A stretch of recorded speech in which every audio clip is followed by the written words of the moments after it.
Nah, di sini kita sebagai umat Islam, apakah kita ini hanya mengikuti milahnya atau dinnya? Apa sih din? Dikatakan oleh Allah nomor kedua, apa arti daripada din? Ya. Kalau secara sifat sama dari Allah. Secara sifat kan dari Allah. Millata Ibrahim juga sama, perintahnya dari Allah untuk seluruh para nabi di muka bumi. Tapi perbedaannya apa? Dalam Al-Quran Allah sudah menjelaskan surat 9 ayat 33, surat At-Taubah, dan surat 42 ayat 3, itu perbedaannya untuk din. A'udzu billahi minasyaitonir rajim. Bismillahirrahmanirrahim. Huwallazi arsala rasulahu bil huda dinul haq. Kan gitu. Dinul qayyim. Dinul haq. Kan gitu kata Allah. Huwallazi arsala rasulahu bil huda wa dinul haq liyudhhirahu ala dini kullihi walau kariha musyrikun. Apa arti dari dinul haq atau dinul qayyim atau din? Secara sifat sama. Samanya apa? Allah yang menurunkan ke muka bumi. Ajarannya sama sebagai kita millata Ibrahim. Kul sadaqallahu fattabi'u millata Ibrahim, sama dari Allah turunkan kepada nabi-nabi. Dan dinul haq juga sama Allah, cuma perbedaannya kalau tadi fattabi'u millatahum mengikuti ajarannya, yaitu tadi sholat, puasa, zakat, naik haji, itu masuk ke ajarannya atau tradisinya atau kebiasaan dari umat Islam secara ubudiyah. Tapi kalau dikatakan dinul haq di sini adalah sebuah penegakan, menegakkan risalah di muka bumi ini setegak-tegaknya. Ya kan? Bagaimana untuk mendapatkan legalitas dari Allah? Apa sih legalitas? Nanti dikenal oleh Allah, diberikan oleh Allah. Salamun kalamir Rabbir Rahim. Salamun kalamir Rabbir Rahim. Diberikan salam oleh Allah ketika kita sebagai umat yang beriman, bertakwa, menegakkan dinul qayyim, din. Apa sih arti din di sini? Perbedaannya itu penegakan risalah Allah. Apa sih risalah? Al-Qur'an. Maka di sini Allah menjelaskan, dialah Allah, kan gitu. Huwallazi arsala, dialah Allah. Arsala yang telah mengutus rasulnya, arsala. Jadi untuk pendegakan dinul qayyim atau din, atau dikatakan adalah aturan, atau dikatakan adalah sebuah sistem, maka Allah mengutus seorang rasul, sosok. Kenapa kita lihat bagaimana di Mekah pada waktu itu, sebelum Nabi Allah diutus ke muka bumi menjadikan liyudhirahu ala dini kulli, bagaimana keadaan mayoritas di Mekah pada waktu itu, dia memakai milah Ibrahim, ya kan? Sama. Kita lihat bagaimana di Mekah, sama ketika musim haji dari seluruh dunia naik haji semua.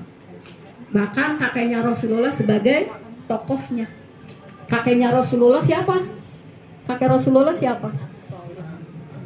Abdul Muthalib. Beliau itu dan anak cucunya dan Abu Thalib itu sebagai kakek dan paman-pamannya Rasulullah sebelum Rasulullah diutus. Rasulullah masih kecil.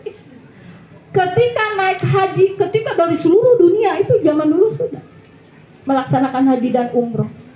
Jadi beliau itu yang melayani jamaah-jamaah haji dan umroh, menyediakan makanannya, menyediakan minumannya, air jam-jam pada waktu itu. membersihkan baitullahnya pada waktu itu. Jadi di situ itu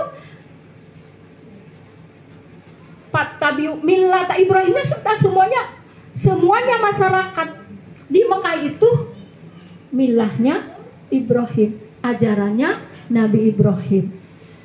Paham? Cuma belum tegak dinul qayyimahnya, belum tegak dinul haknya. Di situ di Mekah itu masih apa? Hak tidak tegak, yang tegak yaitu batil. Orang-orang di luar sana naik haji dan umrah, tapi di dalam Baitullah banyak berhala-berhala. Di dalam Baitullah itu sampai berhala itu ada 3.666 berhala. Bayangkan, kan itu di situ milahnya milah Ibrahim, mengikuti aturan dari Nabi Ibrahim.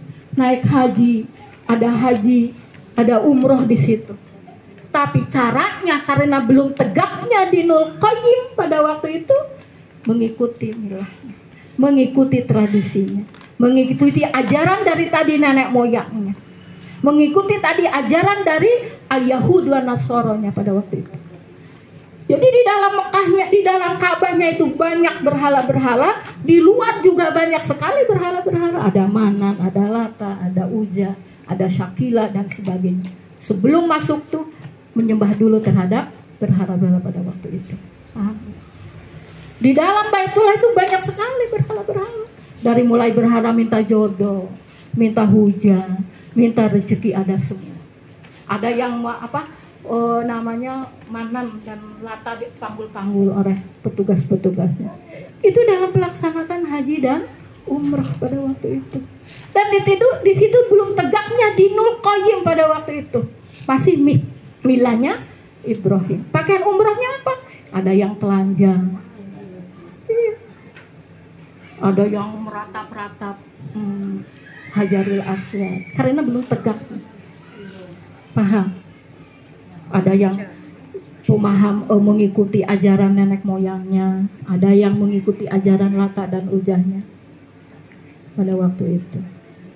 Ketika di sini huwaladzi arsala Rasulullah diutus di Mekah, apa yang terjadi? Setelah Rasulullah menginjak 40 tahun usia pada waktu itu, kan sebelumnya Rasulullah di apa? Dihormati, ya kan? Disayangi oleh musyrikin Mekah pada waktu itu. Udah tokoh-tokoh masyarakat Mekah. Sampai dikasih julukan apa? Al-Amin. Julukan lagi apa? Tabligh. Amanah. Patona. Itu sifat-sifat baginda Rasulullah sebelum diutus, sebelum menjadi penegakan dinul qayyim pada waktu itu. Siapa yang memberikan gelarnya?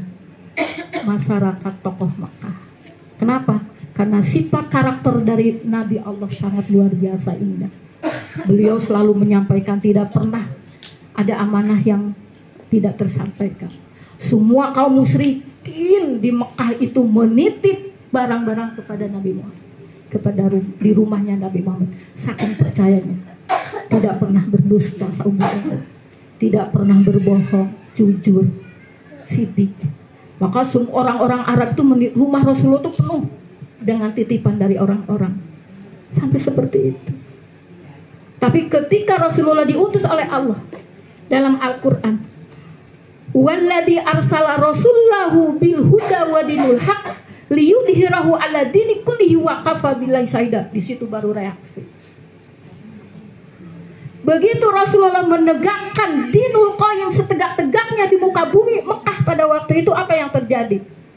Memerangi Rasul, mengintimidasi baginda Rasul, sampai mau membunuh Rasulullah dan keluarganya. Seperti itu. Dikatakan Muhammad Majnun, dikatakan Muhammad tukang sihir. Begitu menegakkan dinul qayyim di bumi pada waktu itu. Ya, itu yang terjadi ketika dinul qayyim tegak. Mereka reaksi. Paham? Maka Rasulullah dan sahabatnya mati-matian untuk menegakkan syariat Allah. Ya. Sampai istrinya baginda Rasul, Bunda Khadijah, seorang yang sangat miliarder di kota Mekah, ratu kota Mekah. Ibarat kata istri Rasul Sayyidah Khadijah itu, pasir bisa dirubah menjadi emas. Saking cerdik dan pintarnya, saring dia ahli dalam perdagangan sampai udah masuk berdagang ekspor impor. Tapi ketika menikah dengan Rasul, ketika Rasul menegakkan liyudhirahu ala dini kullihi wa kafa billahi syahida, apa yang terjadi? Habis dipakai untuk memperjuangkan agama Allah. Kenapa yang terjadi pada waktu itu? Sebelum Rasulullah menegakkan dinul haq pada waktu itu di negeri Makkah, apa yang terjadi? Pembunuhan, pemerkosaan, laki dan perempuan bebas tanpa batas, anak-anak dibunuh tanpa ada dosa. Siapa yang membebaskan? Dari harta-hartanya para sahabat yang sudah beriman dan Bunda Khadijah. Habis semuanya, dipakai dimerdekakan. Karena pada waktu itu di musyrikin Mekah itu, yang lemah, yang miskin, yang tidak ada kasta menjadikan budak-budak disiksa. Sampai habis-habisan disiksa. Apalagi tahu masuk Islam. Ya, Bu. Itu yang terjadi. Laki dan perempuan bebas. Anak dibunuh. Dibunuh apa? Hidup-hidup. Seperti itu. Di situ campur baurnya. Dikatakan ada LGBT-nya. Sama. Apa yang sedang terjadi saat sekarang? Sama, tidak ada bedanya. Maka kita dituntut oleh Allah untuk menegakkan dinul qayyim, ad-din. Coba lihat dalam Al-Quran satu lagi. Quran surat 42 ayat 13. A'udzu billahi minasyaitonir rajim. Bismillahirrahmanirrahim. Syara'a lakum minad dini ma wasa bihi Nuha walladzina wahayna ilaika wa ma wasayna bihi Ibrahim wa Musa wa Isa an aqimuddin. Artinya penegakan risalah di muka bumi setegak-tegaknya. Kita harus perjuangkan, kita harus bela agama Allah. Jangan kita hanya mengikuti saja milatnya, ya kan? Puasa, sholat, zakat, naik haji, udah itunya aja lah. Sedangkan penegakan dinul qayyimnya, an aqimudinnya, gitu. Padahal ini sudah disyariatkan. Apa sih artinya syara'alakum minad dini ma wasa? Syariat, aturan, syariah. Jadi dikatakan akimudin itu adalah sistem aturan Islam yang harus ditegakkan di muka bumi. Dalam hukum munakahat, dalam hukum muamalah, dalam hukum jinayah, dan lain sebagainya. Itu hukum-hukum. Kita ambil salah satu, bagaimana hukum munakahat. Yang mungkin kita hanya sepele dan disepelekan. Padahal itu adalah penegakan akimudin yang harus ditegakkan setegak-tegaknya. Karena itu adalah risalah. Bukan tabi'u milata, bukan, tapi akimudin. Bagaimana Rasulullah menegakkan pada waktu itu? Di situ banyak mengintimidasi, banyak memusuhi Rasulullah. Rasulullah di situ menghadapi siapa? Abu Jahal dan Abu Lahab.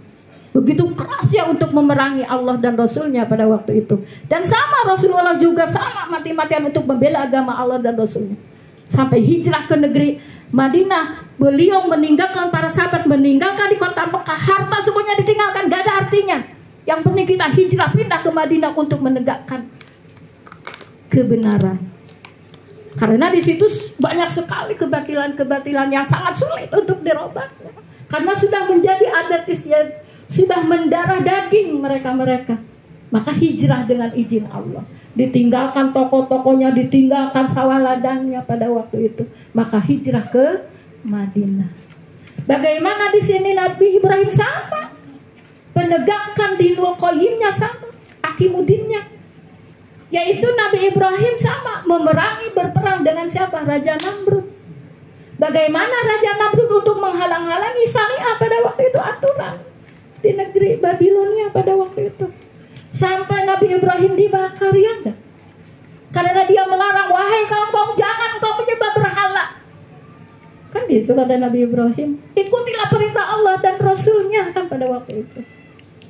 Sampai pada waktu itu ketika orang sedang pada tidur lelah, di situ tempat beribadah Raja Namrud dan kaum-kaumnya, patung-patung berhalanya dihancurkan, hanya satu yang paling besar ditaruh kampak di atas kepalanya. Coba kalau memang ini Tuhanmu yang kau sembah, yang bisa menciptakan kau, yang bisa memberikan rezeki dan kesehatan, ini ketika saya kampak kepalanya mungkin akan apa?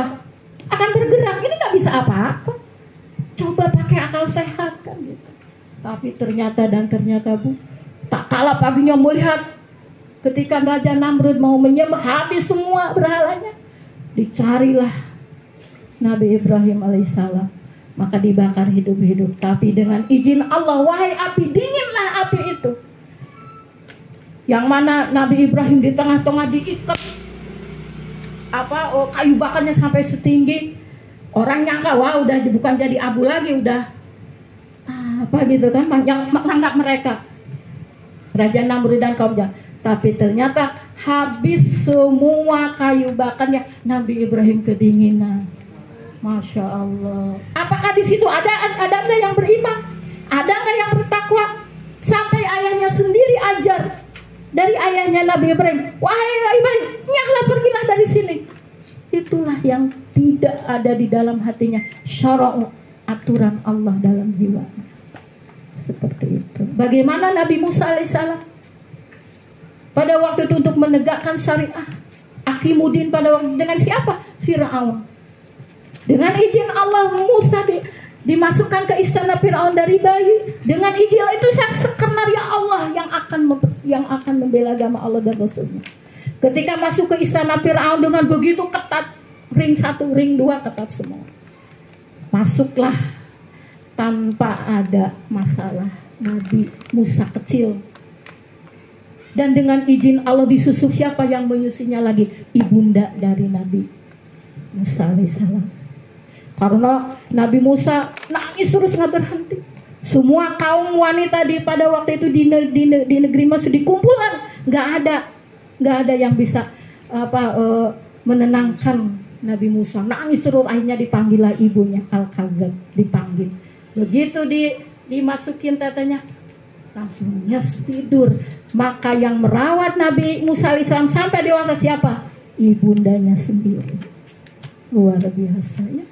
Padahal pada waktu itu Fir'aun memberikan momentum, memberikan maklumat kepada masyarakatnya. Siapa yang melahirkan para ibu yang melahirkan laki-laki, bunuh segera. Begitu dihantarkan oleh Allah, itulah kebesaran Allah ketika menegakkan dinul Akhimuddin di dalam jiwanya, di dalam hatinya, di dalam muka buminya, dibela lagi oleh Allah, diselamatkan lagi oleh Allah. Berperanglah dengan Fir'aun. Dengan izin Allah, apakah Fir'aun diabadikan? Diabadikan sampai sekarang. Dimasukkan kemana oleh Allah? Ke Sungai Nil. Sampai sekarang ada di negeri Mesir, dimumikan. Terbentur kepalanya karang laut. Itu tanda buktinya. Takut apa? Khawatir apa? Takut khawatir manusia di akhir zaman, umat Nabi Allah tidak percaya bahwa Musa berperang dengan Fir'aun dan Fir'aun dimasukkan ke Sungai Nil dan matinya langsung oleh Allah ditabrakkan dengan karang. Terbukti ininya gumpalan darah itu terbukti, membuktikan bahwa itulah kebesaran Allah dan dimumikan oleh Allah karena masuk ke laut ketika tubuh penuh dengan garam, jasadnya awet sampai sekarang masih ada. Kalau mau ziarah, ya enggak. Bagaimana di sini Nabi Isa berperang dengan Raja Hercules, kan seperti itu. Ya. Nah di sini kita kembalikan kepada kita sebagai umat akhir zaman. Ketika di sini syara'a mensyariatkan Allah. Dari mulai nabi-nabi terdahulu, dari mulai rasul-rasul terdahulu sampai Nabi Allah Muhammad SAW, sampai kita umat akhir zaman, maka tegakkan akimudin di dalam jiwa dan hati kita, terutama ditegakkan di bumi Allah ini, supaya Allah berikan pertolongan. Kan gitu. Mana salah satu yang itu tadi saya sudah bab tentang munakahat. Bagaimana tentang munakahat? Itu suatu syariat, suatu aturan dari Allah. Kita suami istri, ya kan? Karena kita sudah bersaksi. Asyhadu an la, dalam sebuah akad kan kita mengalami, ya Bu. Kalau tidak mengalami nggak sah nih kan. Karena itu aqada yaqidu aqdan, ikatan kepada Allah dengan sebuah persaksian nikah. Asyhadu an la ilaha illallah wa asyhadu anna Muhammadar Rasulullah. Saya nikahkan Fulan bin Fulan dengan ini Fulan dengan mahar sekian. Sah kan gitu. Maka ketika kita masuk di dalam sebuah rumah tangga, di situ ada aturannya. Mana aturan di situ harus kita tegakkan di dalam rumah tangga? Aturan Allah apa? Hukum Allah. Mana hukum Allah di sini harus tegak antara suami dengan istri? Satu di antaranya kita harus ikhlas. Apa sih ikhlas? Memurnikan keesaan Allah. Ikhlas karena Allah. Begitu ibu masuk rumah tangga, melihat rumah tangga, menerima kekurangan dan kelebihannya suami. Kekurangannya menjadikan rahmat, ya kan? Kelebihannya menjadikan sebuah kecintaan, ya kan? Begitu kita ikhlas, begitu masuk dalam rumah tangga, ikhlas untuk apa? Untuk keluarga, membela agama Allah. Kenapa? Karena kita kan tadi kemarin sudah kita bahas. Kita tadi pertamanya Anissa, seorang wanita, seorang diri. Kedua, jaujah, kita sudah punya istri dari suami. Dan yang ketiga gelar kita adalah mar'ah, cerminan untuk suami. Dan keempat adalah ummu madrasatul aulad. Kita punya 4 derajat dari Allah. Maka ketika penegakan syariah kita sebagai istri, tugaskan, fungsikan kita sebagai status sebagai istri. Apa? Oh iya, ya. Jadi seperti itu ya. Kita tempatkan kita sebagai istri, sebagai mar'ah, sebagai ummu. Di situ adalah penegakan dinul qayyim dalam munakahat, dalam bab rumah tangga. Bagaimana mengayomi dengan istri. Dulu masih kuat, seger, sekarang sudah pada usia, pada loyo. Kita saling menyayangi, kasih sayang, ya itu. Dan kedua dalam bab munakahat dijelaskan antara istri dengan suami harus saling memberikan apa? Memberikan nasihat. Ketika istrinya keluar rumah, awas mak kerudungnya jangan lupa.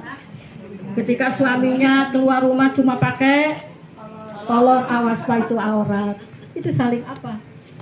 Saling menasehati, saling mengingat. Jangan ingatnya pak duitnya ini dunia baik, tapi tentang urawinya udah masing-masing. Enggak seperti itu. Itu dikatakan dengan hukum atau bab munakahat. Istrinya juga tidak mengingatkan hukum Allah dalam penegakan syariah. Padahal nanti diminta pertanggungjawaban kan gitu. Sama istrinya juga. Suami kita keluar pakai oblong, pakai kolor. Itu termasuk aurat. Dan yang lebih heran lagi di zaman sekarang, manusia zaman sekarang ketika punya kesusahan dan kelebihan taruh di status. Jangan sampai keluh kesah ditaruh di status, akan menjadikan madorot dalam keluarganya. Itu ya. Mungkin mudah-mudahan yang tadi intinya apa arti dari milah, apa arti dari akimudin. Milah itu tadi adalah mengikuti aturan, tradisi, adat, kebiasaan. Arti akimudin itu penegakan syariah di muka bumi setegak-tegaknya. Nah, kita tinggal kita mengintrospeksi, muhasabah, apakah kita hanya sebagai mengikuti milahnya atau apakah kita mengikuti penegakan syariah. Insya Allah kalau kita penegakan syariah maka otomatis ini masuk. Paham Bu? Kalau ini hanya mengikuti milah saja, patabi milata, akimudin tidak masuk. Tapi kalau kita penegakan hukum Allah di muka bumi setegak-tegaknya, maka ini akan mengikuti. Paham tidak? Ketika kita Allah dan Rasul tidak bisa dipisahkan, sama ini juga, ya, tidak bisa dipisahkan. Memisahkan kita iman kepada Allah sama termasuk musyrik. Kita iman hanya kepada Nabi Allah sama musyrik. Tapi Allah dan Rasul, atiullah wa atiur Rasul wa ulul amri minkum. Itu ya, ulul amri minkum siapa? Suami-suami kita, taati, kan gitu ya. Akhirul kalam. Wassalamualaikum warahmatullahi wabarakatuh. Waalaikumsalam warahmatullahi wabarakatuh.